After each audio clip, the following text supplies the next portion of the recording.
الشيطان الرجيم بسم الله الرحمن الرحيم والذين آمنوا واتبعتهم ذريتهم بإيمان ألحقنا بهم ذريتهم صدق اللہ العظیم. معزز حاضرین، وقت کی نزاکت ہے اور میرا بنتا ہی نہیں کہ اس وقت میں کچھ کلام کروں علماء کے بعد، مگر حضور مفکر اسلام کا ارشاد سرمانے مختصر یہ قرآن کہتا ہے کہ اگر ایمان والے ہوں تو ان کی جو ذریت ہے اولاد، وہ اگر ایمان کے ساتھ ان کی متبع ہو تو یہ ذریت ان ایمان والوں کے ساتھ ملا دی جائے گی. ایمان والوں کی ذریت ایمان والوں کے ساتھ ملا دی جائے گی. آپ دیکھیے، اگر ذریت ہی اس کی ہو جس ہستی کو تسلیم کرنے سے ایمان بنتا ہو،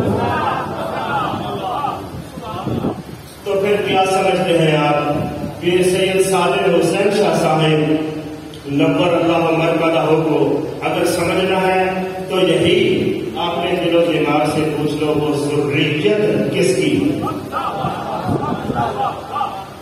ذریت کس کی ہے.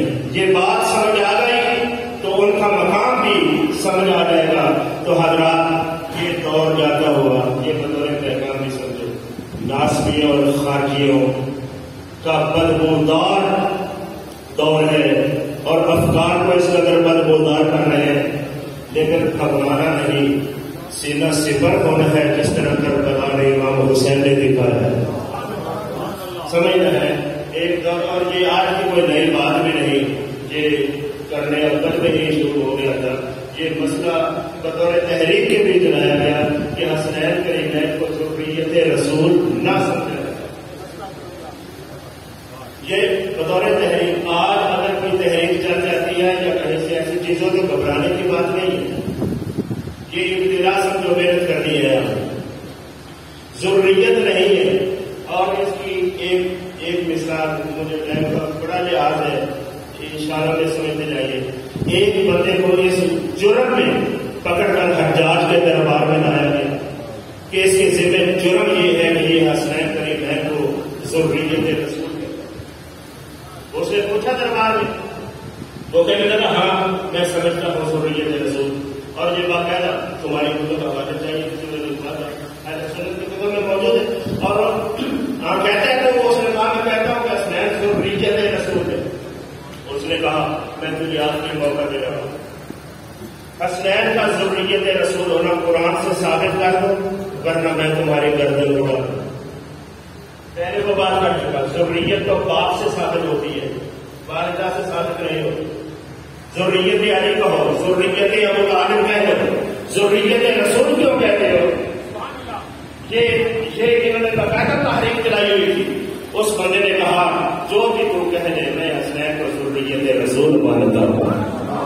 اس نے کہا آخری موقع ہے، دلیل پیش کر دو ورنہ گردن اڑا دوں گا. اور سن، خبردار کہ جو تو نے آیت مباہلہ پڑھی.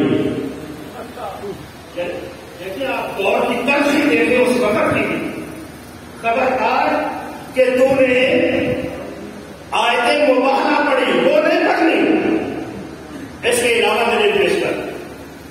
اس کو کوئی افسوس نہ ہو، اس کا چلو ٹھیک میں اور پیش کر. آج بھی ٹھیک تھا، مسعود تھا.